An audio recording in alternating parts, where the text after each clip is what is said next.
Okay. Mic check. Mic check. Mic check. Great. This is West Wednesday, number 653, Justice for Tyrone West and All Victims of Police Brutality. Tawanda, you're on. Thank you so much, my queen. And as my queen just stated, justice for my big brother Tyrone West and all victims of police brutality. Tonight, I elected not to have any special guests because there's a lot that's going on in the world, and I just wanted to share a few things. So, as we so often when we're online, and I was real excited that we were boots on the ground last week, and I just want to give the West Coalition and other people that joined us that wasn't even a part of the West Coalition that took the time out at the last minute to be boots on the ground as we went downtown in the streets of Baltimore. But nevertheless, please stay tuned and we'll be back momentarily after we play the video of one of the first people that started unaliving my brother. Mic check. Mic check. Mic check.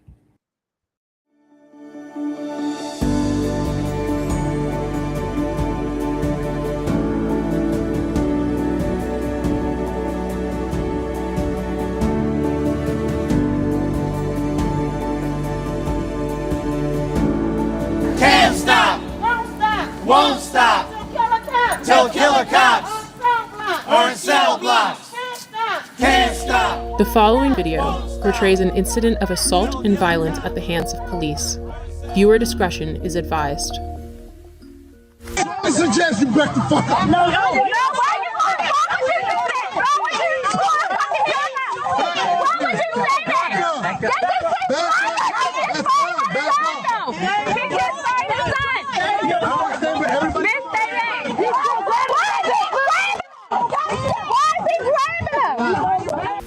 This is Baltimore City Police Officer Jorge Bernardes Ruiz.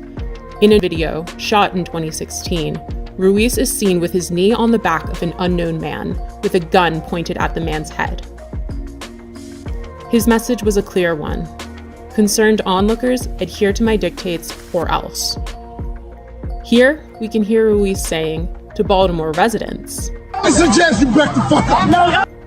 It is documented that Baltimore police officer Jorge Bernardes Ruiz is a repeat violent offender, even without access to all complaints against Ruiz, undisclosed by BPD Internal Affairs records.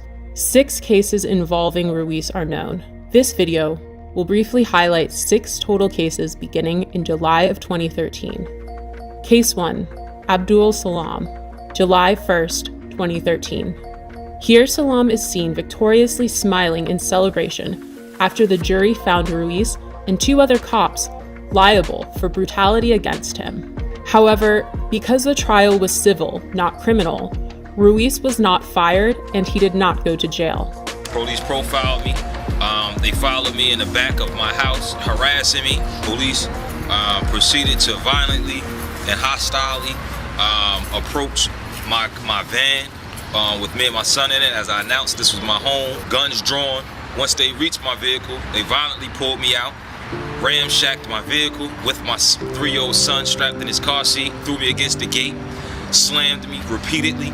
Picked me up by my feet, and while I'm upside down, they proceeded to drop me on my head, hog tie me, and immediately when I fell on my head, Ruiz, in a wrestling type of action, and kind of hit his knee against my neck. I was arrested. I had no idea what I was being arrested for. My son is scarred to this day. He remembers the incident as it happened yesterday. When he talks about it, he always refers to Daddy being on the floor with police yesterday.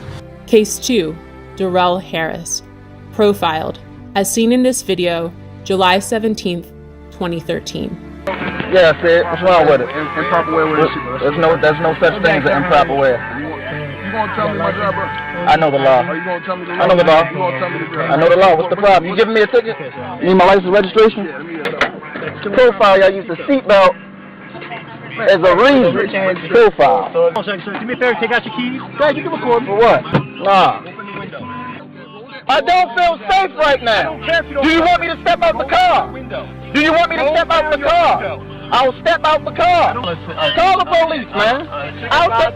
What do you call a supervisor? I'm about to do shit. This is getting uploaded to the internet right now. Yeah? And we are two law-abiding citizens that we are getting targeted, and I don't know why. Just 24 hours later, Bernardes Ruiz played a leading role in the police killing of unarmed Tyrone West. Case number 3, the murder of Tyrone West, July 18th, 2013. My brother Tyrone West was brutally murdered on July the 18th, 2013. In both of these cases, when you look at the pleadings and the harsh language of these officers that have been quoted to me by reliable witnesses, the N-word. And Killer Ruiz and Killer Chapman and the rest of those 11 and 15 killers, including David Lewis, took something from my family that they could never give us again. And that was my brother Tyrone West, one unarmed man who was brutally murdered, beat to death in broad daylight.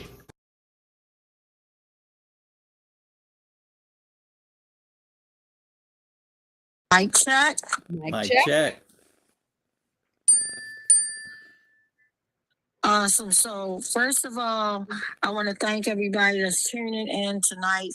And as I explained when we first started this podcast, I said that we wasn't going to have any special guests tonight because I said it's a lot going on, and I just wanted to share some things and also share some upcoming events that the West Coalition will be doing. And I can just literally, I like to start off with something good before I go, because it's always like you got to tell somebody good news than bad news. I'd rather hear the good news first before I hear the sad news. Or sometimes you might want to hear the sad news, but this time I want to talk about the good stuff.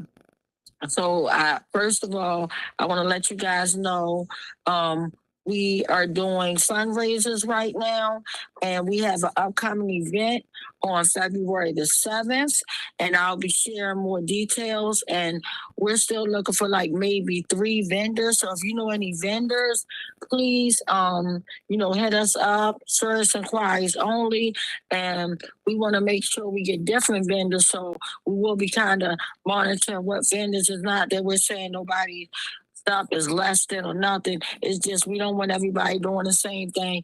And this is the event that we're trying to kick off right before Valentine's Day, a week before Valentine's Day. And we plan on having like a little bake sale and whatnot, and we will be to raise donations and upcoming stuff that we have that's real important for the West Coalition. So we'll be sharing them. So I'm real excited about our event that will be in person. And as we get flyers and things like that to share, I will be sharing them. But meanwhile, if you know any serious vendors, a call for serious vendors, you can leave your information and a link or hit me up personally on Facebook or however, and I will have one of my people that's handling it. My sister will be giving you guys a call back with more information. So that is out the way. But what I'm real stuck on now, I could talk about the sad news. So I was featured in Baltimore Beat newspaper just on yesterday, and it was talking about the latest events, what's happening at the Maryland General State's Attorney's office, at Anthony Brown's office. And it just literally broke my heart because I think about when Bilal case was there and this man was assassinated. It was literally an overkill, like one person, to be took away from their family, a community guy that will actually sell fruit in the community and then in the heart of West Baltimore, and literally in the first thing they can come back and say, oh, well, he had a weapon on him. First of all, let's be crystal clear that Maryland is one of the open and carry states. So just because you have a weapon on you does not mean that you're trying to, cause havoc or commit a crime. And the fact that Mr. Bilal had recently, before he was assassinated brutally, over 38 times, one person, that's heartbreaking and disgusting. But the fact that he was robbed while he's doing good in the hood, trying to sell his fruits, things like that, give back to the community. And this is the things that the media will not cover. They won't cover that part. But for this young man, this beautiful soul to be executed, that was horrible. So I'm thinking once it got to Anthony Brown's office, yeah, they're going to be transparent. They're going to be thorough. We're going to get some type of accountability, and nothing. And that just broke my heart. Then, recently, Dante Milton's case was there. So I'm in my mind, okay, you have a young man. And then keep in mind, guys, this is in the same community. I'm talking about literally blocks apart. Literally same community. And the same week where Baltimore Police Department wanted to just start brutally executing people in a 1 week span, where the community was in an outrage. We all lobbied together. We went down City Hall. We talked about it. We brought our issues to the table, and we said we wanted something done. And as usual, we get the dog and pony show. But literally, and if that wasn't enough with Dante Milton, we had poor Miss Pam Brooks. I believe that was her name, and God forgive me if I'm saying her name wrong. Forgive me. I'm horrible with names, and I apologize in advance, but I do know her name was Miss Pamela. But with Miss Pam, you're talking about an elderly woman that was going through a mental health crisis, literally. And she was gunned down in her own home. And literally, like I said, in that span of a week, this is what they do to us. And it's disgusting. But the fact that when Dante Milton was going through his mental health crisis, as instructed by his beautiful mom, he come from a loving, these people that you take out, they're our people. They come from a loving family, a loving community that loved them. You didn't just assassinate anybody. You took community people that we love and that we're boots on the ground standing for. But the fact that Dante Milton was going through a mental health crisis, as we all go through mental health crisis. Does that warrant a death sentence? Absolutely not. And the fact that he was bold and brave enough to actually try to call 911 for assistance, and then to flag down an officer, not knowing that he was flagging down who that was going to ultimately end his life in such a brutal, horrible way. And when I heard about what happened to him, it broke my heart, because the way my brother, Tyrone West, one and all man, pretty much was pretty much not in the same predicament as far as going through a mental health crisis, but literally smothered to death. And it's horrible. But the fact that I'm okay, it's in Mr. Brown's office. We're going to definitely get accountability. You can't say anything. He didn't have a weapon on him, which, like I said, it doesn't matter to me if a person has them or not. And this is not the West Coalition.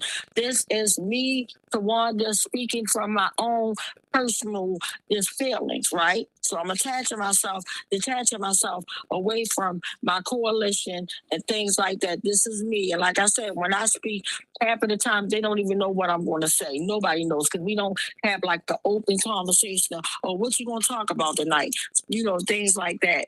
But anyway, it broke my heart, because right now I'm still sitting in that position, because literally fighting for 653 weeks for accountability, to the point I had to get my brother's body exhumed from out the ground, because you're not going to lie on one unarmed man that was tragically unalive in broad daylight, over 17 to 20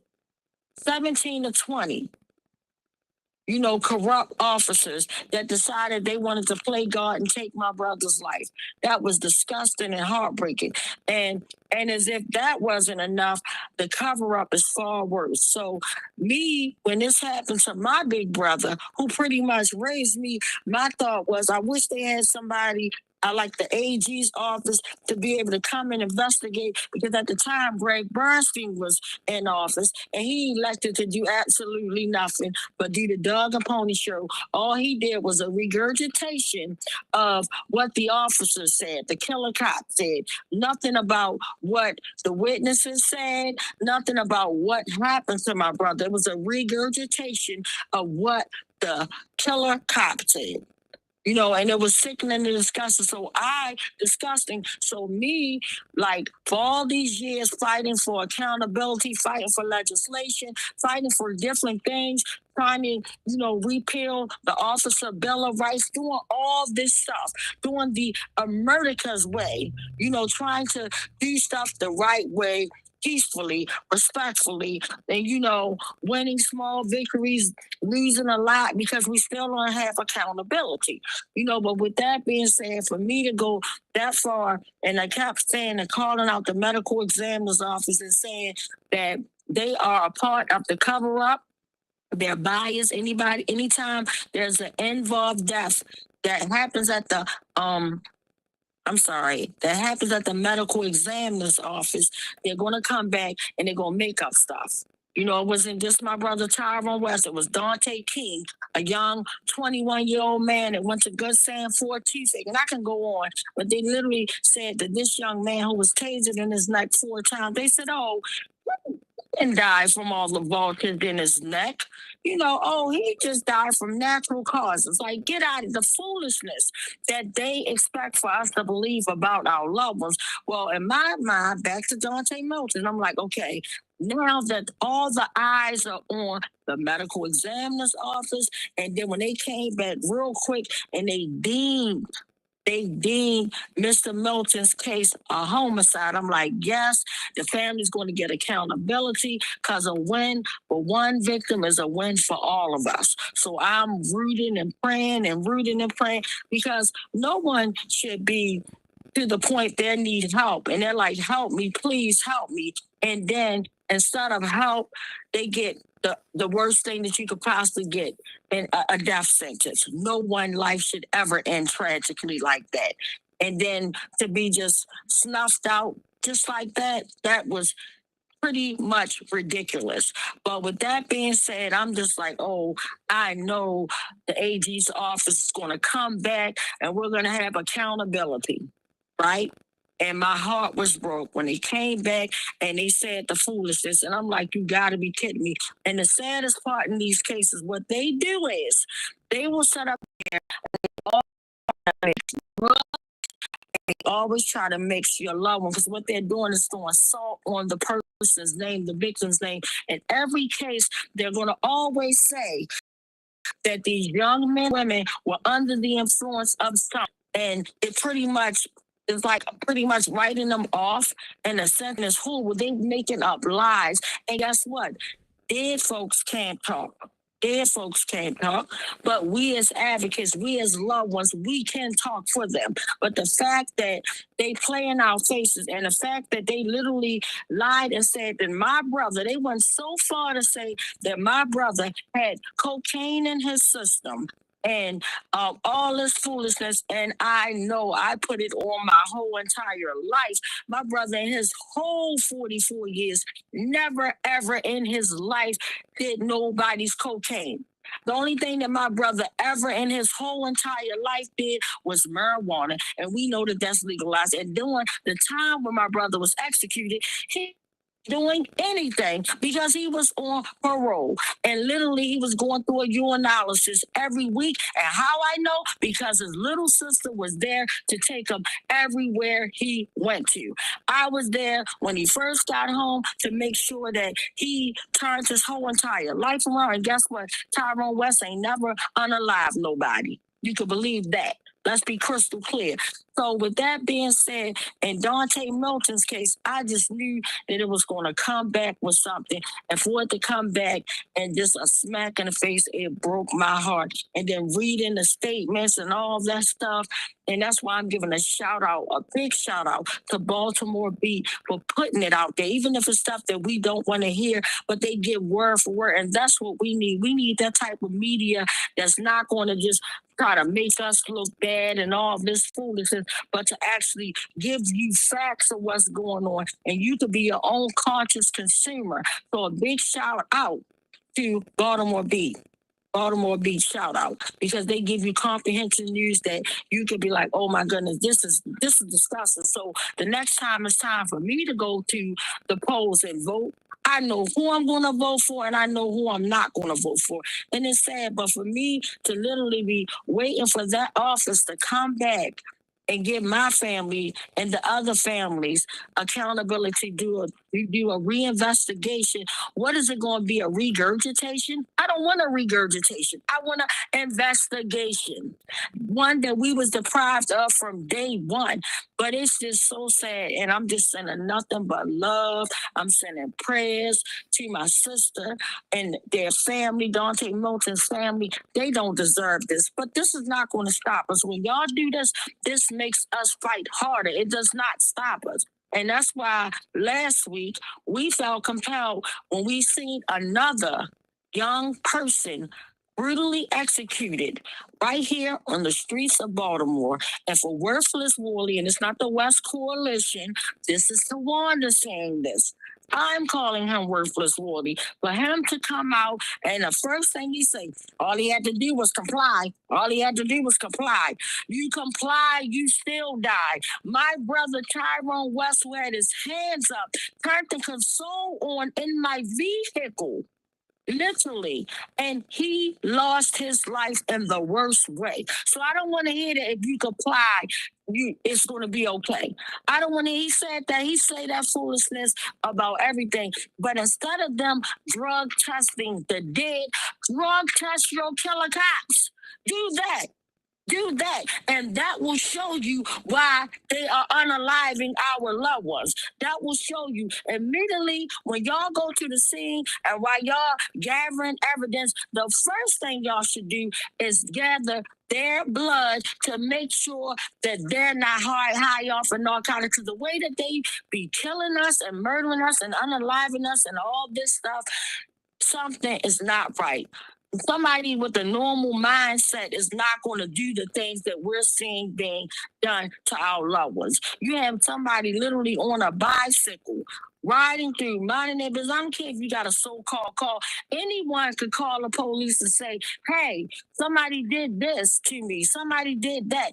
That is not your job to play judge, jury, and executioner. So my heart goes out to that family member. You know, it's just sad that how many more people have to be unalive before they do something. It is disgusting right now. It is so sad and disgusting. And we're out here and we're never going to stop fighting for accountability. We're never going to stop fighting for accountability. But again, I just want to give Baltimore Beat a big shout out for always uplifting these victims' names, the family names, getting our opinions and thoughts on it. Because guess what? They are our loved ones. Their lives matter. It may not matter to the folks that are taking them out at a rampant pace that they are, but they matter to us. That is a smack in the face. How dare you come back with some foolishness? If you're not going to do a thorough investigation, you're going to come back and break the hearts of our loved ones. That is disgusting and dirty. And I think about Darnell Rochester, who was literally executed. A young man, a queer, beautiful soul, 18-year-old baby, probably scared. And the first thing that they said was, oh, Darnell tried to ride us over with his vehicle. You going to jump in front of a moving vehicle? This baby didn't know what was going on. But immediately I thought that, okay, it's going to Bates' office. he's going to do something. He's going to hold them accountable because at the end of the day, he's the same one that said, okay, I'm not going to retry Keith Davis Jr. again. So you know how corrupt the police department is. You know, if Keith Davis Jr. don't show you that, if the gun trace task force don't show you that, sir, you know how corrupt that office is. See, the fact, I know why my family's not getting no accountability, because Ruiz, the first one that y'all see that I air, and every time I show this man, this killer face on here, I get the repercussions, y'all. I put my own life at bay every time. You think he feel good about me jumping on a podcast every week trying to get him arrested? And the fact that his wife, Michelle Battle, works, and so he know what he doing. They all in the bed together. What he do? I'm a marry a prosecutor out the state's attorney's office, so that way they can't get no charges. Well, guess what? Both of them need to be fired. Do what you got to do, because we deserve accountability. We're not going for that foolishness. Enough is enough. And then with all the stuff that's happening in the world now with ICE, just like I say, all of the it's all the same. It's just a different, and it's in the fact that if you look at the way police is spelled, ICE there they share the same names.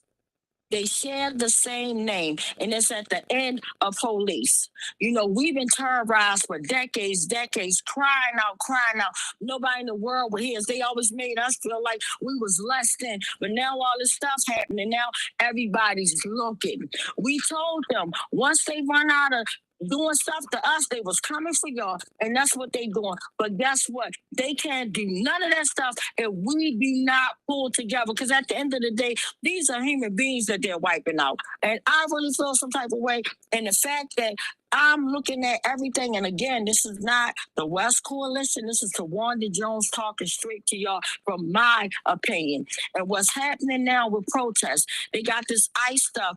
That's an illusion to fool us. It's like, okay, it's for the immigrants and all this, you know, pulling people away from their families and all this foolishness, all this hatred, right? But with that, no, what they're doing is they're straight targeting protesters. They don't want you speaking. They're changing the way protesting is happening. Ain't nobody silly. Just like when I went to protest, literally last year, a couple months ago, we went to D.C., right where they had the insurrection at. Literally 20 feet away, where they had the insurrection, where people were crawling up the wall. They had guns, they had weapons, but we go out there with protest signs, y'all, and our loved one shirts, and they tell us we cannot stand on the ground with our loved one shirt on, but yet we see people coming up with Make America Great Again shirts. That was fine, but we can't have our loved one shirt on. We can't have justice for Tyrone West, justice for Timothy Fleming, justice for Anthony Anderson shirt on, justice for Dante Milton shirt on, justice for Bilal shirt on. The list goes on, right? We can't wear that. That was a crime. They made us literally walk around the whole building. Like, it is sick what's going on. And I see what's going on. They're targeting protests. They're trying to take away our right of freedom to speaking. And that's what they're doing. So they're like, you know what? We'll take out our own kind. Anybody that wants to speak up against this dirty, corrupt system, we're going to wipe them out. We're going to execute them like we've been doing. This ain't new. This ain't new. They've been executing us on the street. No, it's new to y'all. It didn't hit the world until when George Floyd got, smothered to death, right, in broad daylight with a knee on his neck, when we were shut down in the pandemic, where everybody was forced to watch that stuff. Because anytime now in regular society, people don't have to watch that stuff. I'm not watching that. I'm turning that foolishness off. But when you stuck behind the screen and stuff popped up and you're in a whole different state of mind, in the pandemic, you were forced. So that's why the world made that movement happen, and they forced. So every time we fight boots on the ground, what the system does is try to think of a way to stop us. Every time they study us and they try to stop us, they watch us at each protest, at each uprising. They are taking notes, trying to see what they can do to divide, conquer, and kill us. That's what they're trying to do. So right now, every time, there's all these hateful acts are happening against protesters that saying we don't want ICE in our community. We don't want this. They are speaking their rights to have freedom of speech, and they're trying to take that away. They're saying we will execute you on the streets. You go out there with your voice, and they the ones got the weapons. So I see what's going on. So if they can start making it look like that's okay for a person to literally an innocent person to say, "Hey, big guy, go get you some lunch. You know, leave my wife alone, big guy." And then you execute the wife that wasn't saying nothing, saying that, "Hey, I'm being friendly, y'all. I'm not afraid," literally waving at you. And you execute, talking about she tried to use her car for a weapon. And then you execute a nurse that's actually trying to help a woman that got pushed down. Like, they know what they're doing. These are not isolated incidents by far. They know what they're doing. These are direct messages. This is how I'm seeing it. They're saying, protest, we don't like that. That's grotesque to them. It's protest to us, it's grotesque to them. It grosses them out because we are exercising our rights. And I feel as though they're trying to take us back to 1968, y'all.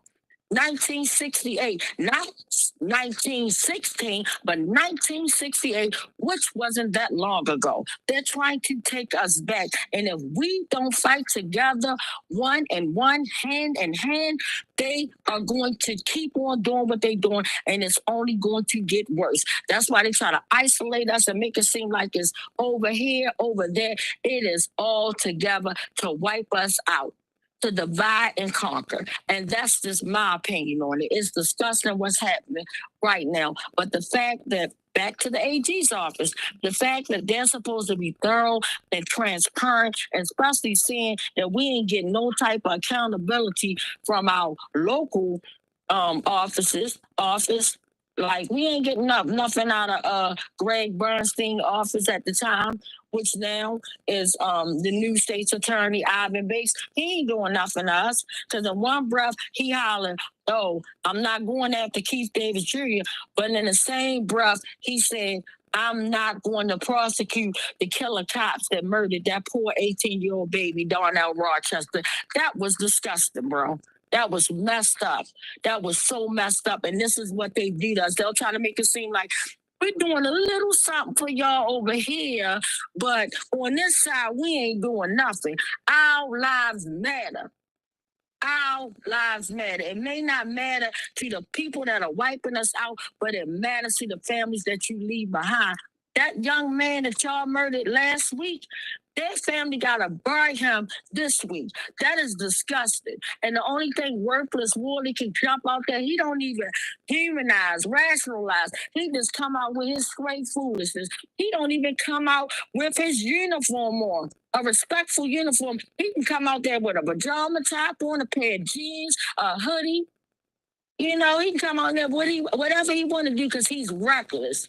It's just sad. And it's like the higher the level, the higher the devil. All these people that's at the top ain't doing nothing but playing us. They playing us, and they planting the seed of racism, and it's just spreading all through. It's been here. But right now, it's like, whereas though when people back in the day, they would not be boldly enough to be in your face and call you the N-word or say something disrespectful. Now, under this new administration, they saying whatever they want to say, doing whatever they want to do, and they dare you because they know they're going to be back for their ignorance. But again, at the end of the day, I don't care. Karma is something else. That's something nobody can avoid. So just because they think they're winning, it may appear that they're winning with their hatred, but they're going to get that all back. They're going to get it all back. So again, I don't wish death on no one. I don't wish hate on no one. I don't wish any bad thing on no one. But you get what you receive. You get what you receive. So again, you know, you give it out, that's what you're going to receive. If you give out bad vibes, guess what? You're going to get bad vibes back. It's just sad. It's just simple. But enough is enough. And I can go on and talk for days, but I'm not. But I'm going to ask anybody in the green room if they want to share anything before we read the questions or comments, because tonight, unfortunately, I do know for the police brutality list, we have about 27 names, if I'm correct, tonight. That's right. And then and I don't know how many that we have on our community violence list, but one name is way too many. Why? And then another thing before I ask and open up the floor, I want y'all to ask yourself, how is it that lately we've been reading all these numbers like it ain't nothing? Like, I'm talking in the 20s, sometimes in the 40s. That should be a big problem. Why are they so comfortable at wiping us out? Like taking our life, doing the unthinkable, doing the unthinkable. How is they so comfortable at doing it? You know why? Because all they gotta say is, I feared for my life. That's all they gotta say. Rather, if they jump in front of a car and they wanna, shoot the car up, I fear for my life. Rather, if they say, oh, that person had a weapon out and a cell phone, like, think about it. Let's think about Stephon Clark. He had his cell phone out. He was in his grandmother's backyard and he was executed. Executing. The first thing they said, oh, I fear for my life. I thought his cell phone, I thought he was reaching for a weapon. Executed that poor baby in his grandmother's backyard, y'all.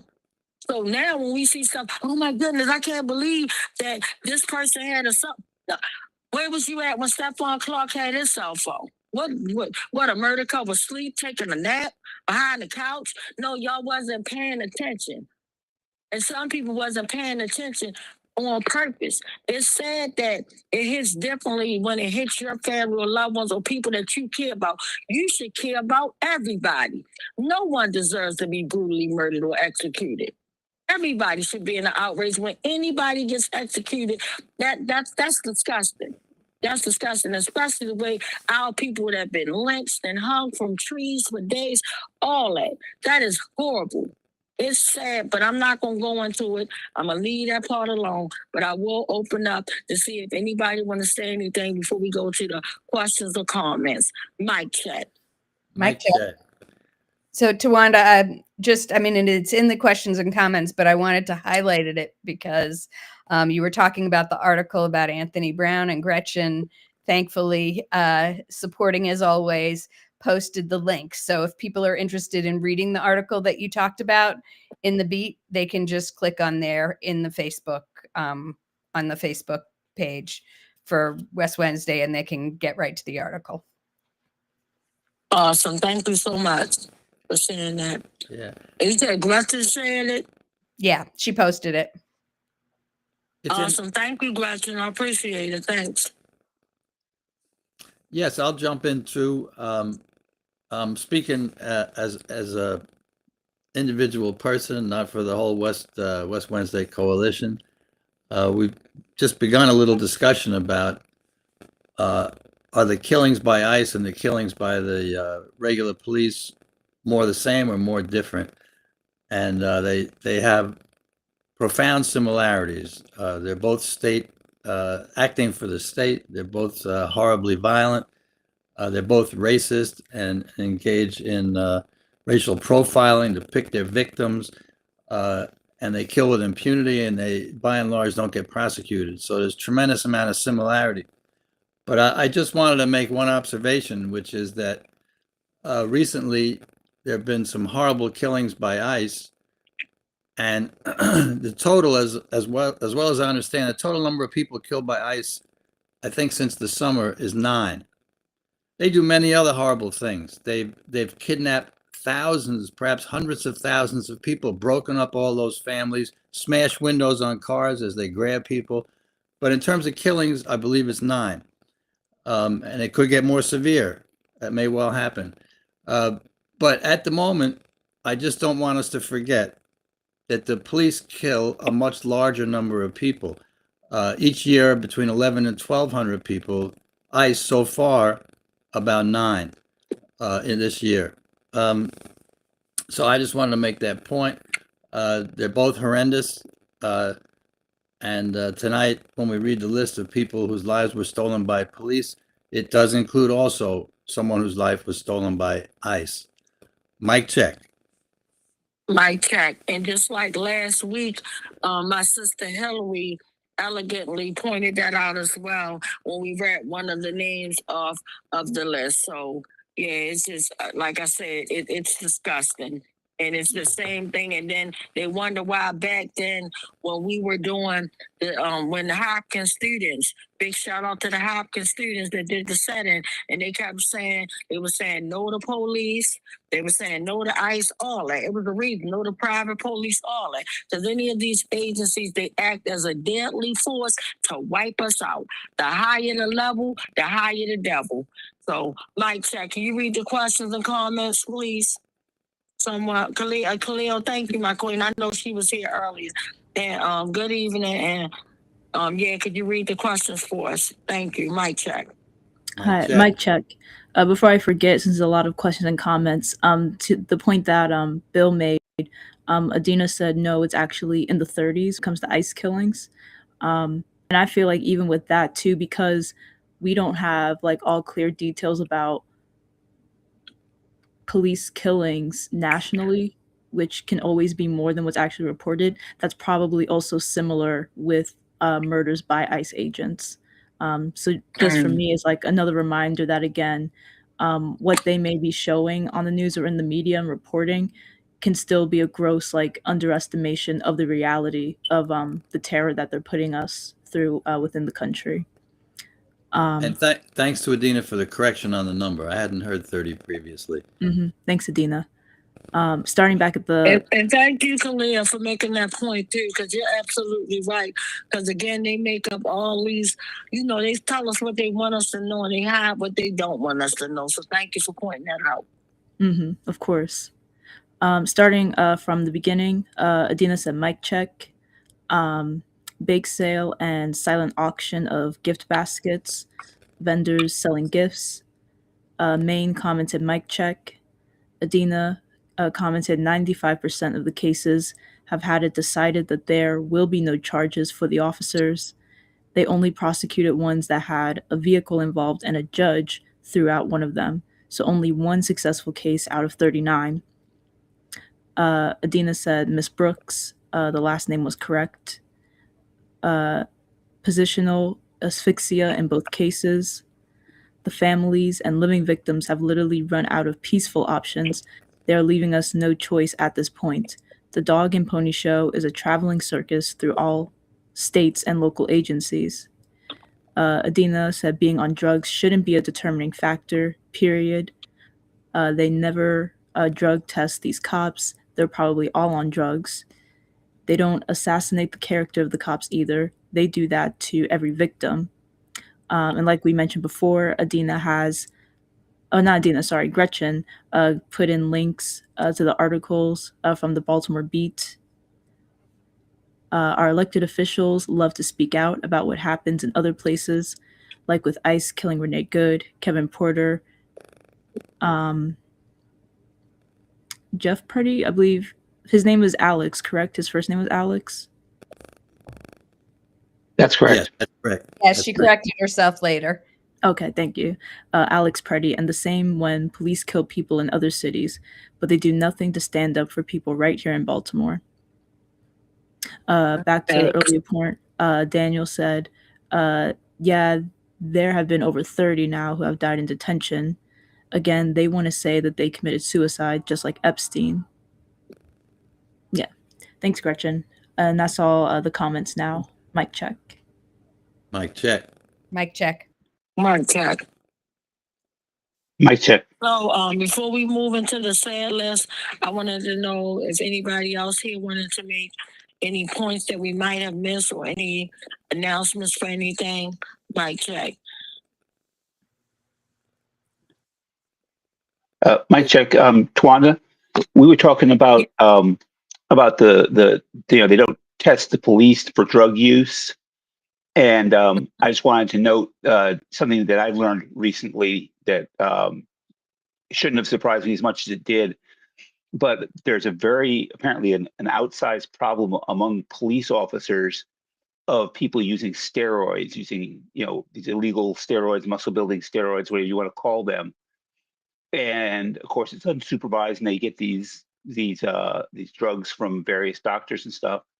And one of the side effects of excessive steroid use is uncontrollable anger, and this ties in so well with what we see in so many of these cases that I wonder if, I think that they should definitely be drug testing.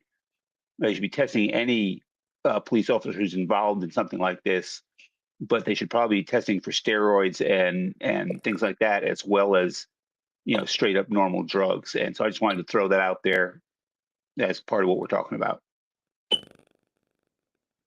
Thank you, Robert Brian. That was some great points. Definitely appreciate it. Definitely. And yeah, and I think that's a big factor. And they should, because they get that stuff in them. They think they Superman and Superwoman and got all this exuberant strength. So I think that's the first thing they should test them for, as well as other drugs and whatnot. So definitely great point. And thank you. Tawanda, for the yes. for the bake sale, do you want to announce the hours and the location? Sure, you can announce the hours and the location. I believe it's 1 to 4, but I'm not sure. Someone else probably knows better than I. I think it's 1 to 5. Okay, and the location I don't have. Well, so again, that's why I said I kind of put it on the back burner. I'll be sharing a flyer once we create one and have everything locked all the way in. I'll definitely be sharing the flyers, with the exact location and everything. But I do know that the time frame is going to be 1 to 5. And for our vendors, of course, we're going to want them to get there earlier. So we'll be sharing all that, once we create the flyer. So, okay, but I'm just excited. So thank you. Awesome. All And right. So with that being said, I'm sorry. Go for it. Yeah, I was just going to say the information going out in our West Wednesday email and other things, we basically tell people to save the date, and it's February 7th from 1 to 5, and we'll be letting them know more information later. Awesome. All righty. So y'all heard it from the Queen. Save the date. Save the date. February the 7th, 1 to 5. Mark it on your calendar. And not only save the date, start saving up y'all coins now. Save up y'all coins, $1, whatever, because we're going to be having baked goods and, all that good stuff. We're going to do our little auctions of baskets. It's going to be a wonderful event. So, and we're doing it out of love. So, yeah, save the date. I'm excited. I can't wait. All righty. So, with that being said, I am going to say our mission statement as I can remember it. So, it is the mission of the West Coalition to not only fight for accountability for my big brother Tyrone West, but literally for all the victims of police brutality and murder and community violence. Because as you see, we always share lists of, the police brutality list as well as the community violence list. But unfortunately, both of those lists, one is from a national outlet and one is from a local. And we don't have any details surrounding the cases or, unfortunately, the victims, what happened, or none of that. But all we do know that is somebody was unalive, and I feel as though nobody should be unalive. We believe in mediation because we know that if we can all sit down together at a table and talk about something, rather we agree to disagree, all parties can walk away and nobody's going, to get hurt that way, doing it peacefully. And we're coming from a place of care. So we're not just doing this to disrespect the family or to traumatize someone. We're doing it from a place of care, and with that being said, if you're going through something, just try to just take time out for yourself, and if you're going through any type of conflict, that's the time to go to mediation. Talk about it. Wherever you talk about it and walk away, because that means you can live to see another day. And with everything that's happening in the world, and right now, I'm just with the city, with all the snow and just everything that's just going on, my heart is going out to just not just people that lost their loved ones, but my heart is really going out to homeless people. And I saw the most horrific thing, a video that one of my sisters shared, that she's an advocate for homeless people, and it was a man, and this is right here in Baltimore City. It was a man literally laying in a tent on top of a cardboard in all this freezing ice snow, and another man went to save him and got him and lift him up and was carrying him, and it made me have so much levels of respect for that organization just for putting boots on the ground, because they saved that man's life. Imagine if they would have just left that man sleeping in a tent on ice snow. He wouldn't have made it through the night. And all the man could do was just say, you hear another grown man screaming, "Thank you, please help me, thank you." And the man picked him up, and I saw a brother pick another brother up and carry him on his shoulder from out of that tent. That just really did something. That make you really know how blessed you are. So I didn't mean to scramble and go from what I was saying, but I just wanted to say, just take care of the homeless. If you see somebody homeless and you can help, whatever you can do for that person, get them to the local shelter. You can get them a couple dollars. Nobody deserves to be out there, and it's inclement weather. It's dangerous, y'all. So I'm just praying, not just for my city, but I'm praying for all the cities. I'm praying for all the families. And this is me, Tawanda, speaking, because everybody on here not into religion. But if you're not into religion, or if you are, it doesn't matter. All we need is positive vibes, love, prayers, whatever good you want to give. That's all we need when you hear these lists. So right now, we're going to take, the time now is 8:06. We're going to come back at 8:08. 8:08. So if you're in a prayer, please say a prayer. If you're into just sending positive, good vibes, that's what we need, because again, these are families. These are families. And you just never know when one of the names of a person that you may hear tonight, loved one, reach out to you and say, "Hey, can you help me?" And then it comes your reality that this is a real person. These are humans. So again, we'll be back at 8:02. Mic check. Mic check. Mic check. Mic check. I'm sorry, I said 8:02, 8:08, guys. I apologize. 8:08. The time now is 8:07. We'll be back at 8:08.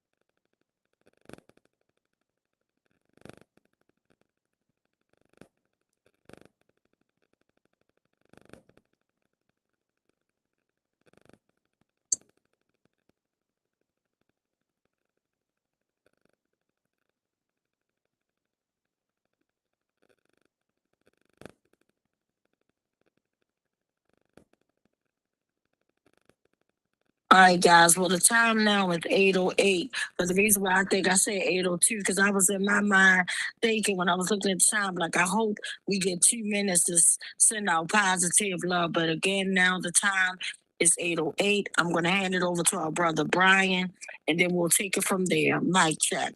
Mic check. Mic check. Mic check. Thank you, Tawanda. So this week in the list of local homicides, we only have one name, but one homicide is 10 too many. And I just, again, I always want to remind people that, every life that is stolen like this is the middle of a whole web of friends and family, loved ones, co-workers, neighbors. All of these people are impacted by this death. And so we want to lift them up, as well as stay in solidarity with them, as well as lift up the name and the life of the person who is actually murdered, and we want to use these moments to dedicate ourselves to ending the violence and the horror that is so prevalent in our community. So on the 20th of this month, we lost Deshaun Johnson. Deshaun Johnson. Thank you very much. And thank you, my brother Brian. Thank you so much. And before we go into our police brutality list, real quick, and I just want to thank everybody because I know this is hard for like staying on and hanging on and hearing these names, but it's important that we hear these names so that we can realize that these are people, loved ones. And my heart now is really going out to Sonia Massey's dad, Mr. James. He's out of town. And first thing tomorrow morning at 9 o'clock in the morning, the officer that unalived Sonia Massey, it's his sentence tomorrow. It's his sentence tomorrow. And I will be bringing Mr. James back on here to give us an update. But the saddest part is we saw how brutal that his daughter was unalive right before our eyes, and she greeted the officer. She didn't know that she was letting a murderer into her home. And this poor queen let him in there, and he knew what he was going to do. And all he's looking at tomorrow is 20 years. That's the most that he can get. And I'm praying. And I know it's sad, but I'm really praying that because 20 is not long enough. He should have got life, because if that would have been Sonia Massey going into a Caucasian fellow house and doing what was done to her, you wouldn't have never saw Sonia Massey again. They would have threw the book and everything at her. She would have had life plus 85, and they would have brought her back to life to give her another 85. That's how sick the system is. But then when it comes to these color cops, they want to show mercy. They want to show, they want to do all this foolishness. And all he's looking at for a bloody execution is 20 years, y'all. Even when his partner, and I'm praying for his partner that stepped up, because we need more whistleblowers like that stepped up, that did the right thing. And you heard Mr. James say that this officer fears for his life because now he got to worry about the fraternal order gang coming after him and all that. Because once you step against that blue code, y'all seen how they ran my brother out of town with a rat on his car. Yep. So this is what they do. It's sad and it's real. So I'm sending prayers. So I will keep y'all updated. But I just wanted to let y'all know my heart just jumped right to because I did not want to forget that right now I'm sending love, travel, mercies to Mr. James, that he has to actually go into a courtroom and go to a sentence and just read his victim impact statement and all of that stuff. But the most that this killer is looking at is 20 years. Not enough. They give I seen them here give a teenager first time ever taking out another teenager at his school. They gave him 80 plus of life. A 16-year-old. A 16-year-old, no problem. Disgusting. Mic check. Mic check. Mic check. Mic check.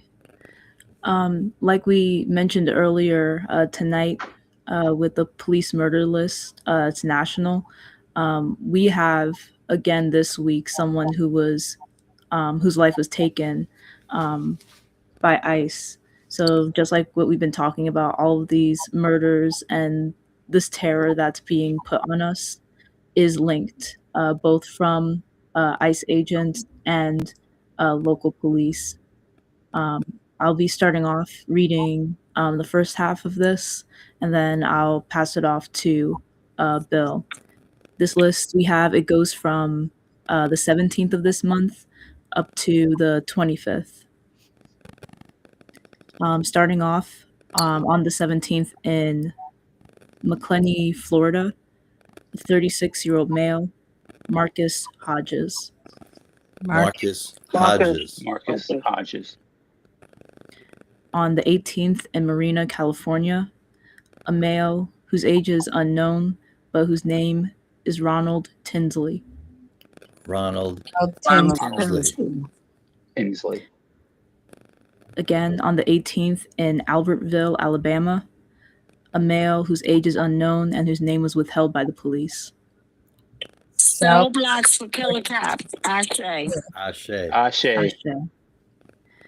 On the 19th in Newark, New Jersey, 42-year-old male, Wali Bey.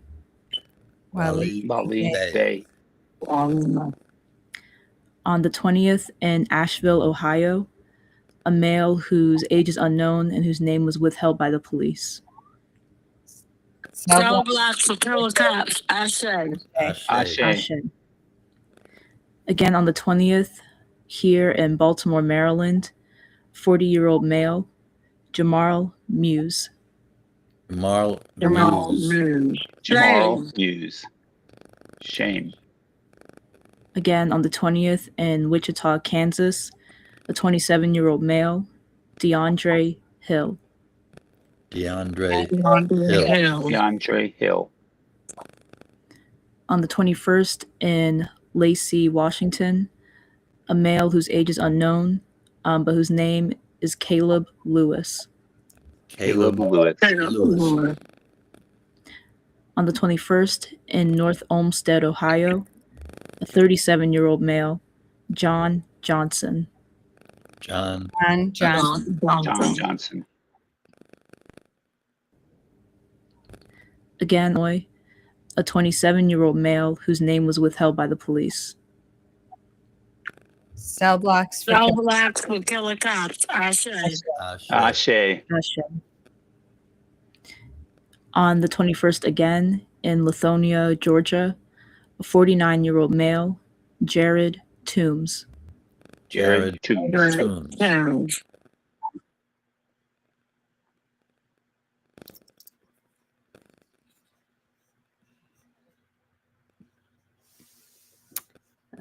I think Kalia is maybe having a hard time online. Hang on a second. I will make sure she comes back in. All right. Well, she's back. She's back. Good. Kalia, Hi, we just can everyone hear me dropped now? for a second and we just brought you back. Huh? Okay. Am I clear now? Yep. Yeah. Yes. Okay. Apologies for that. In Lithonia, Georgia, on the 21st, a 49-year-old male, Jared Toombs. Yeah, we got that one. Jared Toombs. Again, on the 21st, in Chino, California, a male whose age is unknown and whose name was withheld by the police. Cell blocks for killer cops. Ashe. Again, on the 21st, in Yuma, Arizona, 58-year-old male, Sergio Ramos. Sergio Ramos. On the 22nd, in Carrollton, Texas, 71-year-old male, William Burns. William Burns. And I'll pass the second half of the list to Bill. Good evening, everyone. Sorry to have to bring the grief of all these police killings. The next is in New York on the 22nd of the month. It's a woman whose age is unknown and whose name has been withheld by the police. Cell blocks for killer cops. Ashe. Ashe. In Mount Vernon, Indiana, on the 22nd, a man who was 40 years old, Blake Fleming. In Savannah, Georgia, on the 22nd, again, a man who was 27 years old, Mark Wibby. Mark Wibby.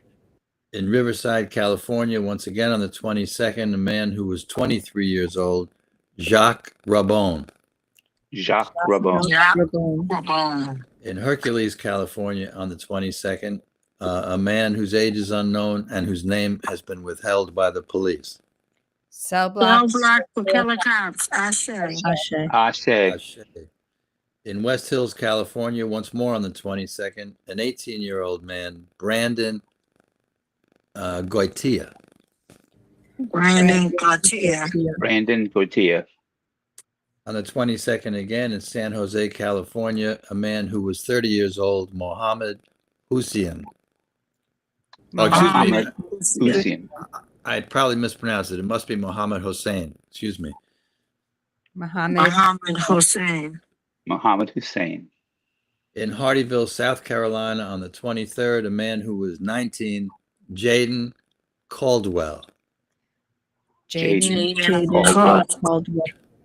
And he actually had a hyphenated last name, but I thought it might be hard for everyone to remember it, so I'll uphold him, but I want to honor him by saying his whole name, Jaden Holloway Caldwell. And moving on, thank you. In Miami Gardens, Florida, once again on the 23rd, a man who was 33, Ivan Clark. Ivan Clark. Ivan Clark. In Slatington, Pennsylvania, on the 24th, a man who was 27 and whose name has been withheld by the police. Cell blocks for killer cops. Ashe. In Minneapolis, Minnesota, on the 24th, a man who was 37 years old, Alex Preddy. Alex Preddy. In Parkland, Washington, on the 25th, a man whose age has not been announced and whose name has been withheld by the police. Cell blocks for killer cops. Ashe. And the final person we're honoring this evening, whose life was stolen by the police in Garner, North Carolina, on the 25th of this month. His age is unknown. His name is Anthony Richardson. Anthony Richardson. And that concludes this list, which is far too long. I agree, far too long. Far too long. Yep. So, again, I want to thank everybody that tuned in, that shared. I want to thank everybody that waited to watch this whole entire live screen. Thank you so much for your time, your energy, and your love and your support. And remember, save the date, y'all. Save the date. Save the date. February the 7th. And the time will be from 1 to 5. Save the date. Mark it on your calendar. And be prepared to come out and share in wonderful times, laugh, and love. So remember, on that note, live to love to live. We love you all. And we will see you guys next week. And you never know when we're going to pop up somewhere. But again, unfortunately, how we brought you on with this podcast by playing that awful video, we have to pay the other second half. So please stay tuned, watch the second half. And if you're on YouTube, hit the like button, subscribe, and share. And we just thank you in advance. Mic check. Mic check. And Mr. West begging for his life, and Mr. Salam begging for his child to be excluded and comforted from what was taking place. Not for himself, but for his 3-year-old child. Case number 4, Adina Britt and family, September 10th, 2015. My name is Adina Britt, and I wanted to submit a 30-second testimonial that Jorge Omar Bernardez Ruiz is one of the 11 terrorists that came into my house performing a home invasion in September 2015, terrorizing my entire family and even holding my 12-year-old son at gunpoint. He needs to be stopped. Case number 5, unidentified arrestee, assaulted in 2016. I suggest you back the fuck up. No, why you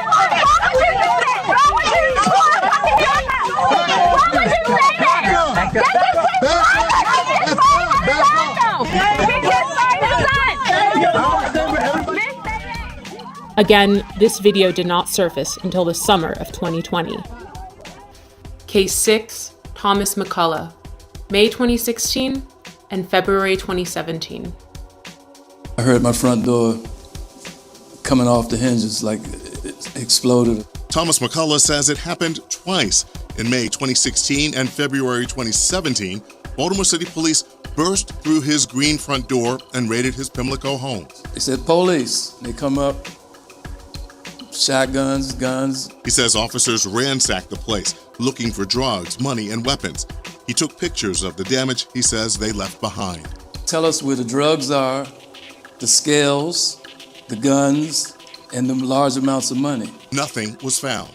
Now he's suing police, claiming officers, including a former member of the gun trace task force, frightened him, his wife, and father-in-law when the officers conducted what his suit calls an illegal search of his home. The owner of the house tells 11 News after the second raid, he had to replace the front door. McCullough and his attorney say they want Baltimore police held accountable. There is a colossal breach of trust. And McCullough tells us following both raids, no one was arrested or charged.